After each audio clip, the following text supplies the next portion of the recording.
Halo teman-teman, hari ini kita kembali belajar di rumah untuk menghindari penyebaran COVID-19. Kali ini kita belajar dengan menyimak sebuah tayangan tentang tokoh-tokoh Indonesia. Yang pertama, mari kita simak tentang tokoh pendidikan Indonesia. Ayo, sediakan alat tulis dan bersiaplah menjawab pertanyaan. Setiap tanggal 2 Mei, kita memperingati Hari Pendidikan Nasional yang diambil dari hari kelahiran Ki Hajar Dewantara. Melalui pendidikan, Ki Hajar berjuang melawan penjajah Belanda. Seperti apa ceritanya? Ayo teman-teman, kita simak bersama. Ki Hajar Dewantara terlahir dengan nama Raden Mas Suwardi Suryaningrat pada tanggal 2 Mei 1889. Ia dibesarkan dalam lingkungan Keraton Pakualam di Yogyakarta. Ki Hajar sempat kuliah di Stovia atau Sekolah Dokter Pribumi. Kemudian ia bekerja sebagai wartawan di koran seperti Utusan Hindia dan Kaum Muda. Sejak muda, Ki Hajar berani menentang pemerintah kolonial Belanda. Bersama Daus Dekker dan Cipto Mangunkusumo, ia mendirikan Indis Partij pada tahun 1912 yang bertujuan mencapai Indonesia merdeka. Akibat kritiknya pada pemerintah Belanda, dalam tulisan Seandainya Aku Seorang Belanda, Ki Hajar diasingkan ke Pulau Bangka. Daus Dekker dan Cipto Mangunkusumo membela sahabat mereka, sehingga akhirnya 3 serangkai ini diasingkan bersama-sama ke negeri Belanda. Masa pengasingan di Belanda dimanfaatkan Ki Hajar untuk mendalami dunia pendidikan dan pengajaran. Pada tahun 1919, Ki Hajar kembali ke tanah air dan terus mengkritik pemerintahan kolonial Belanda lewat tulisan-tulisannya. Akibatnya, ia pun sering keluar masuk penjara.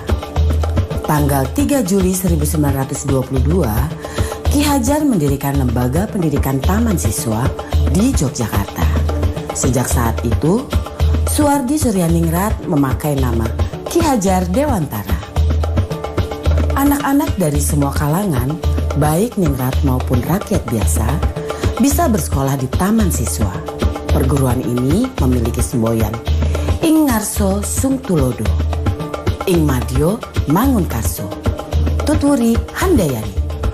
Artinya, di depan memberi contoh, di tengah membangun semangat, dan di belakang memberi dorongan. Prinsip ini berlaku untuk semua pamong atau guru dan murid di taman siswa. Setelah Indonesia merdeka, Presiden Soekarno mengangkat Ki Hajar sebagai Menteri Pendidikan pertama. Semboyan Tutwuri Handayani pun hingga kini tetap dipakai dalam dunia pendidikan Indonesia.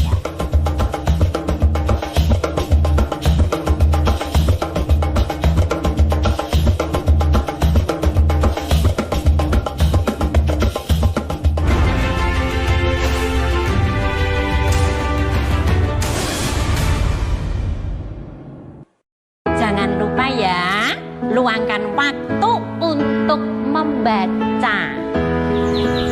Nah, sedang membaca apa, Dek? Ini, Kak. Menanam.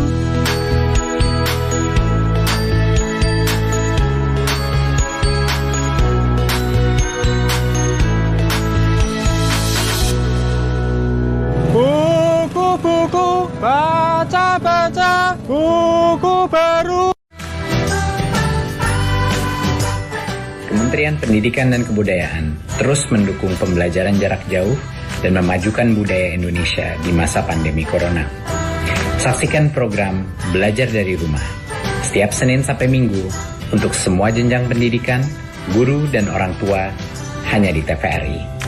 Marilah kita bersama-sama belajar dari rumah.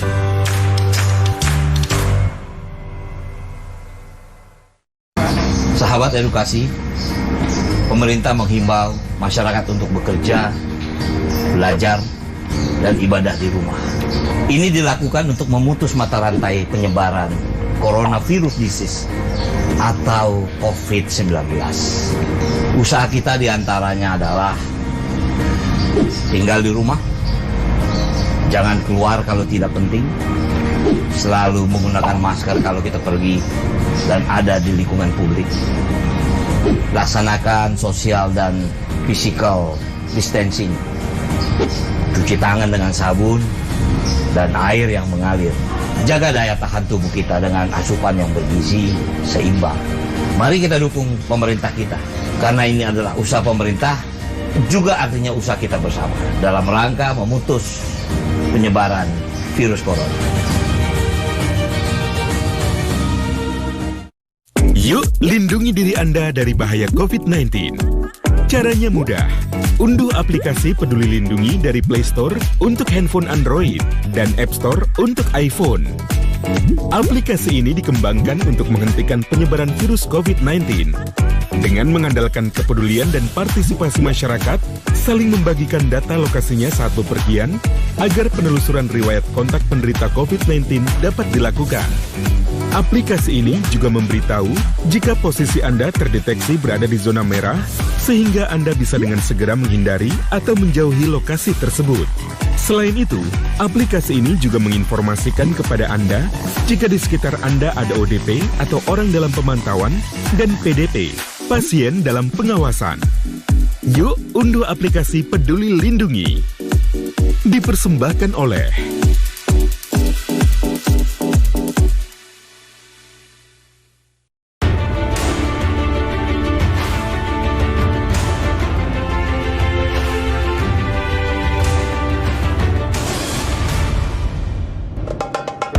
Teman-teman, tentu kalian tahu dasar bahasa Indonesia adalah bahasa Melayu. Nah, kali ini kita akan mengenal lebih jauh pahlawan nasional dan bapak bahasa Indonesia, yaitu Raja Ali Haji, pujangga Melayu dari Kepulauan Riau. Raja Ali Haji lahir sekitar tahun 1808 di Pulau Penyengat, Kepulauan Riau. Ia adalah keturunan bangsawan Kerajaan Riau Lingga. Tahun 1828, Raja Ali menunaikan ibadah haji dalam usia 19 tahun. Sejak saat itu, gelar haji disematkan di belakang namanya menjadi Raja Ali Haji. Sepanjang hidupnya, Raja Ali Haji telah menulis sekitar 15 kitab. Karangannya meliputi bidang bahasa, sastra, sejarah, hukum, serta agama Islam. Karya sastra Raja Ali Haji yang paling terkenal adalah Gurindam 12 yang berisi nasihat dan petunjuk bagi manusia agar dirahmati Tuhan. Sedangkan karya Raja Ali Haji pertama di bidang linguistik atau tata bahasa adalah Bustan Al-Katibin Is-Subyan Al-Muta'alimin yang biasa disebut Bustan Al-Katibin. Bustan Al-Katibin menjadi penting karena memberikan dasar pelajaran bahasa Melayu, pedoman ejaan, dan huruf Arab Melayu. Di samping Bustan Al-Katibin, karya Raja Ali Haji yang juga jadi pedoman bahasa Melayu adalah Kitab Pengetahuan Bahasa. Kitab ini terbit tahun 1929 di Singapura dan menjadi kamus ensiklopedia bahasa Melayu yang pertama. Nama dan karya Raja Ali Haji dikenal luas berkat surat menyuratnya dengan Herman van de Wall, seorang ahli sastra kelahiran Jerman yang ditugaskan Belanda menyusun kamus bahasa Melayu Belanda. Mereka berkirim surat selama 15 tahun, sejak tahun 1857 hingga 1872. Selain membahas karya-karya sastra, Raja Ali Haji juga bercerita mengenai kesehariannya. Dari ceritanya antara lain diketahui, Raja Ali Haji juga sering menulis dan menjadi guru di Pulau Pengujan, sebuah pulau kecil di Kepulauan Riau. Pemerintah Indonesia kemudian menganugerahkan gelar pahlawan nasional dan Bapak Bahasa Indonesia pada Raja Ali Haji pada 5 November 2004. Jadi, bila teman-teman pergi ke Pulau Penyengat, jangan lupa kunjungi makam Raja Ali Haji di Kompleks Masjid Raja Sultan Riau ya.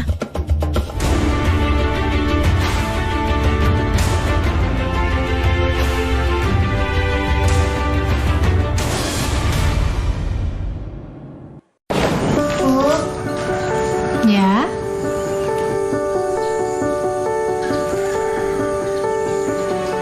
Bu, ini tabungan Intan. Dan ini semua buat ibu ya. Intan gak mau ibu Ibu sakit. Iya nak, Ibu berangkat kerja ya.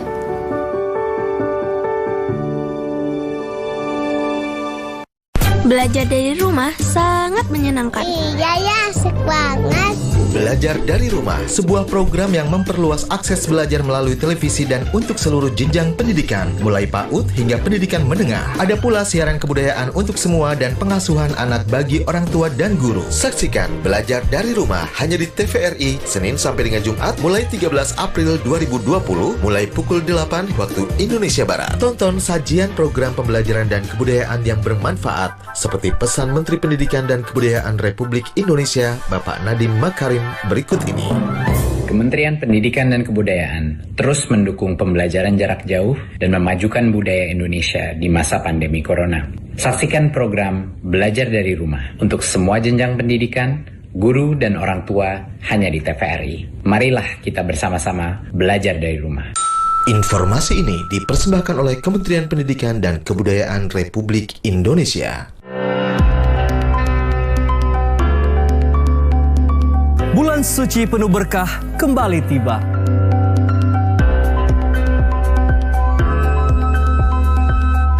Waktu yang tepat menyucikan diri dari segala dosa.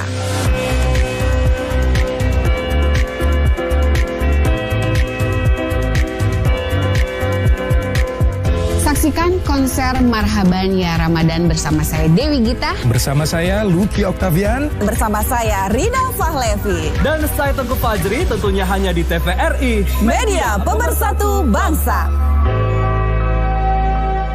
Saudara, dalam video amatir terlihat petugas medis ketika merawat seorang pasien kategori pasien dalam pengawasan penyakit COVID-19. Informasi teraktual seputar COVID-19. Pembatalan beberapa penerbangan memang sudah mulai terjadi sejak adanya informasi virus corona masuk ke Indonesia. Pantauan, pencegahan, penanganan wabah virus corona. 13 rumah sakit yang tersebar di 7 kabupaten dan 1 kota sebagai rumah sakit rujukan pasien COVID-19 ini. Kami hadirkan dalam info terkini COVID-19. Dan tentunya kami akan menghadirkan informasi dari COVID-19 dari berbagai macam daerah dan juga mancanegara. Setiap hari, pukul 7 dan 16 waktu Indonesia Barat.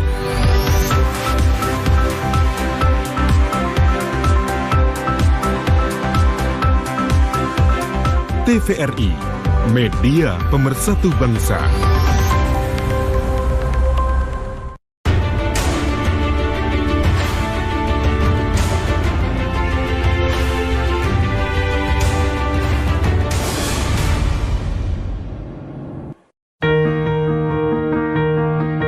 Kiai Haji Ahmad Dahlan adalah pahlawan nasional yang sangat berperan dalam membangkitkan kesadaran bangsa Indonesia. Dia melakukannya melalui pembaharuan Islam dan pendidikan. Ayo teman-teman, kita simak bersama ceritanya yuk. Sewaktu kecil, Ahmad Dahlan dikenal dengan nama Muhammad Darwis. Ia dilahirkan tanggal 1 Agustus 1868 di Kampung Kauman yang tidak jauh dari Keraton Yogyakarta. Saat berusia 15 tahun, dia menunaikan ibadah haji dan menetap di Mekah selama 5 tahun. Pada masa itu, Darwis mulai mempelajari pemikiran para ulama pembaharu Islam seperti Syahid Bakri Syatta, Syekh Ahmad Khotib, Muhammad Abduh, Rashid Ridho, dan Al-Afghani. Ketika pulang ke tanah air tahun 1888, Darwis mengganti namanya menjadi Ahmad Dahlan. Tahun 1903, Dahlan kembali lagi ke Tanah Suci dengan mengajak putranya Muhammad Siraj yang berusia 6 tahun. Periode keduanya di Tanah Suci ini semakin menanamkan ide-ide pembaharuan dalam diri Dahlan. Sekembalinya ke Jogja tahun 1906, Dahlan mulai menerapkan ide-ide pembaharuannya. Dahlan memilih menyebarluaskan gagasannya melalui pendidikan. Selain mengajar di Langgar dan kelompok pengajian, Dahlan menjadi guru agama Islam di Sekolah Calon Guru milik Belanda di Yogyakarta dan Sekolah Calon Pamong Praja di Magelang. Dahlan juga masuk Budi Utomo pada tahun 1909 agar agama Islam dapat menjadi pelajaran resmi di sekolah-sekolah Budi Utomo. Pada tahun 1911, akhirnya Dahlan berhasil mendirikan sekolah formal yang dinamakan Madrasah Ibtidaiyah Diniyah Islam. Di sekolah tersebut, dia memadukan pendidikan agama Islam dan pendidikan Barat. Setahun kemudian, tepatnya tanggal 18 November 1912, Ahmad Dahlan mendirikan Muhammadiyah. Sejak saat itu, Muhammadiyah mengembangkan sekolah hingga ke seluruh penjuru Nusantara. Kini jejak warisan Kiai Haji Ahmad Dahlan tersebar di puluhan ribu lembaga pendidikan, mulai dari pendidikan anak usia dini hingga perguruan tinggi.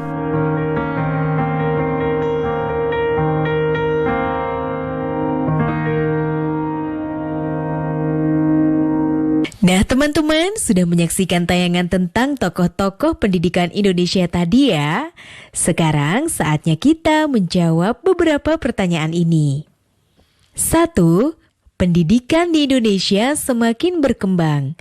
Era milenial mempengaruhi pendidikan di Indonesia. Sebutkan 2 contoh perubahan pendidikan di era digital serta dampak perubahan tersebut. 2.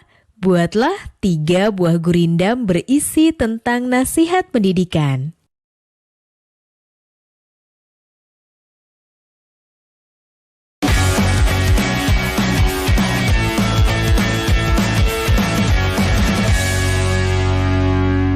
Sekolah bagaikan taman, datang dengan senang hati, di dalamnya dengan riang hati, dan meninggalkan dengan berat hati.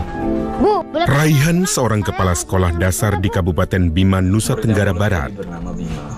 Mendidik anak muridnya tidak hanya di dalam kelas, tetapi juga di alam terbuka, agar lebih mengenal pengetahuan tentang kehidupan. Iya, Pak. Banyak orang tua murid di sekolah Pak Rehan itu yang merasa kecewa. Namun cara yang dilakukan Raihan ditentang oleh para guru, orang tua murid, bahkan kepala desa. Mereka tidak yakin dengan belajar di luar kelas bisa membuat anak pintar dan berprestasi di masa depan. Tanah Cita-Cita The Movie, Senin 20 April 2020, pukul 19 waktu Indonesia Barat. TVRI, Media Pemersatu Bangsa. Yuk lindungi diri Anda dari bahaya COVID-19. Caranya mudah. Unduh aplikasi Peduli Lindungi dari Play Store untuk handphone Android dan App Store untuk iPhone. Aplikasi ini dikembangkan untuk menghentikan penyebaran virus COVID-19. Dengan mengandalkan kepedulian dan partisipasi masyarakat, saling membagikan data lokasinya saat bepergian, agar penelusuran riwayat kontak penderita COVID-19 dapat dilakukan. Aplikasi ini juga memberitahu jika posisi Anda terdeteksi berada di zona merah, sehingga Anda bisa dengan segera menghindari atau menjauhi lokasi tersebut. Selain itu, aplikasi ini juga menginformasikan kepada Anda jika di sekitar Anda ada ODP atau orang dalam pemantauan dan PDP, pasien dalam pengawasan. Yuk unduh aplikasi Peduli Lindungi. Dipersembahkan oleh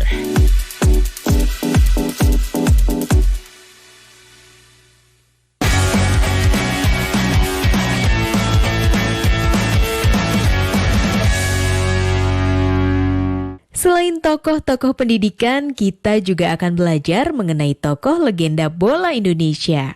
Yuk kita simak.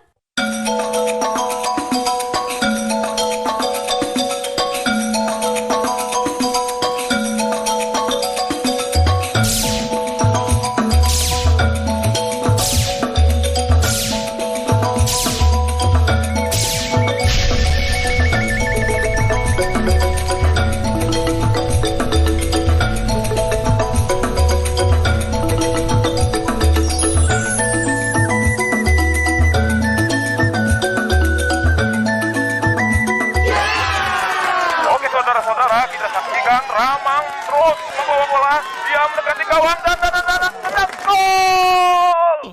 Ramang terlahir dari orang tua yang bekerja sebagai abdi di Kerajaan Sulawesi Selatan. Ayah Ramang bernama Nyolo, bekerja sebagai ajudan Raja Baruk. Selain sebagai abdi kerajaan, ayah Ramang juga berjualan ikan di pasar.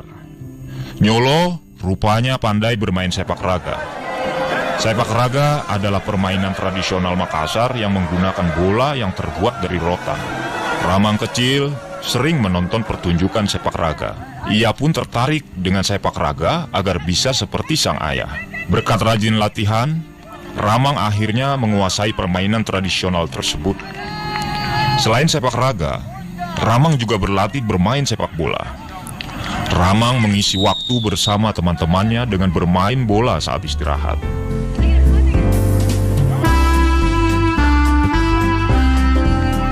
Sepatu yang dipakai Ramang hanya berupa kulit buah pinang yang diberi tali untuk dililit di pergelangan kaki dan betis. Namun, semua keterbatasan itu tidak menghalangi Ramang dan teman-temannya untuk bermain bola. Suatu hari, ada pesawat yang melintas di langit saat Ramang bermain. Ia takjub dengan pesawat itu. Ia ingin sekali mencoba untuk naik pesawat dan terbang di atas langit.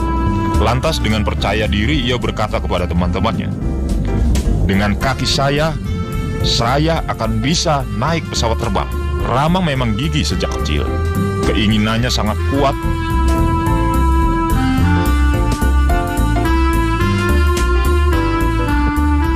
Kebiasaan Ramang berlari dan juga bersepeda sejauh 50 km bolak-balik ke pasar membuat kakinya sangat kuat. Tendangannya sangat keras. Nah, langkah awal Ramang meniti karir di sepak bola bermula saat ia bergabung di Bon Baru. Bon Baru adalah perkumpulan sepak bola di daerah baru.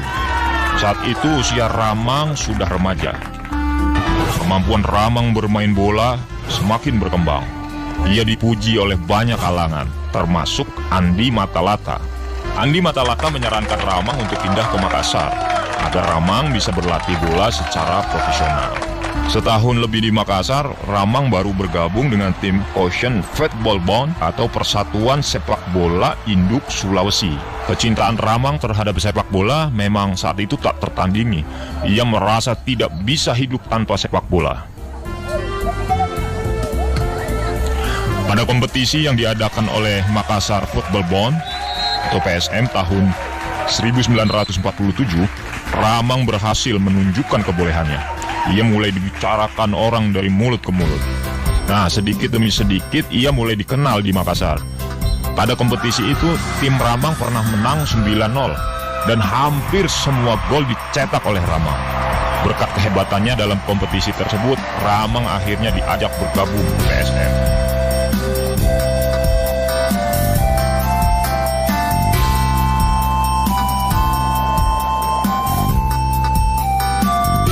Pada tahun 1952, Ramang belum dikenal di tingkat nasional. Waktu itu pelatih timnas sepak bola Indonesia bernama Tony Pogacnik, asal dari Uni Soviet, sedang mencari pemain untuk diikutkan dalam kunjungan Indonesia ke negara-negara Asia Timur. Setelah mencatat-catat beberapa pemain, Tony Pogacnik merasa kekurangan bek bertahan. Ia pun mengirim telegram atau surat ke Makassar agar PSM mengutus pemainnya untuk seleksi. PSM menyuruh pemain bek bernama Sunardi Arlan untuk ikut seleksi di Jakarta. Namun rupanya Sunardi Arlan batal ke Jakarta. Ramang akhirnya ditunjuk untuk menggantikan Sunardi ke Jakarta. Usia Ramang pada saat itu masih 24 tahun. Belum ada yang mengenal Ramang di Jakarta. Waktu para pemain sedang latihan percobaan, Ramang hanya duduk di tribun stadion. Ia masih mengenakan kain sarung seperti kebiasaan orang-orang Bugis di pagi hari. Namun, semua orang kaget begitu Ramang bermain. Awalnya permainan Ramang tidak memuaskan karena dipasang sebagai bek bertahan. Padahal Ramang sebelumnya tidak pernah menjadi bek. Ramang sudah hampir disuruh kembali ke Makassar karena tidak punya kemampuan sebagai bek seperti yang timnas minta. Untunglah pelatih timnas itu pintar melihat bakat Ramang. Pelatih Tony Pogacnik melihat bahwa Ramang itu punya sikap tenang dan gerakan tubuh yang cepat. Ramang pun dicoba untuk bermain menjadi penyerang. Permainan Ramang membuat orang-orang terkejut dan kagum. Pada sesi latihan itu, Ramang langsung mencetak 3 gol. Ia sukses membuat kiper timnas bernama Van de Wijn terkecoh. Padahal Van de Wijn adalah kiper hebat yang sulit kecoh. Pelatih Tony Pogacnik pun puas dan akhirnya menetapkan Ramang sebagai pemain inti timnas Indonesia. Nah, bergabungnya Ramang ke timnas membawa pengaruh yang sangat positif. Timnas Indonesia menjadi tim sepak bola yang tangguh dan ditakuti negara-negara lain. Kecepatan Ramang waktu kecil untuk naik pesawat terbang lewat sepak bola ternyata terbukti. 2 kaki hebat yang dimiliki Ramang berhasil membuat impiannya tercapai. Semua penderitaannya bersama istri terbayar setelah ia berhasil membawa harum nama Indonesia ke dunia internasional. Bersama timnas Indonesia, Ramang mulai berkunjung ke luar negeri. Tahun 1954, timnas Indonesia mengadakan pertandingan persahabatan ke banyak negara di Asia. Dari pertandingan ke banyak negara itu, timnas Indonesia berhasil mengungguli hampir semua lawan-lawannya dengan skor yang tinggi. Ramang pun seketika menjadi bintang Indonesia karena berhasil mencetak 19 gol. Timnas Indonesia sukses menjadi perhatian pecinta sepak bola dunia. Di masa Ramang, Indonesia berhasil juara 3 atau mendapat medali perunggu di Asian Games tahun 1958 di Tokyo, Jepang. Indonesia juga berhasil mengalahkan negara Cina yang terkenal jago dalam sepak bola saat babak kualifikasi menuju Piala Dunia. Nah, itu Indonesia juga berhasil mengalahkan negara Cina yang terkenal jago dalam sepak bola saat babak kualifikasi menuju Piala Dunia. Prestasi tertinggi Ramang di timnas yaitu saat Indonesia itu berhasil masuk ke perempat final Olimpiade di Melbourne, Australia tahun 1956. Setelah berkeliling dunia bersama timnas Indonesia, Ramang tetap bermain untuk PSM Makassar. Di masa Ramang, PSM berubah menjadi salah satu tim yang paling disegani di Indonesia. Nah teman-teman, apa yang dapat diteladani dari tokoh-tokoh sejarah tersebut? Sebutkan kesamaan yang kamu temukan dari tokoh-tokoh tersebut. Sekarang tetap belajar dari rumah ya teman-teman. Jaga jarak, rajin cuci tangan, dan pakai masker agar kita mencegah penyebaran COVID-19. Sampai jumpa!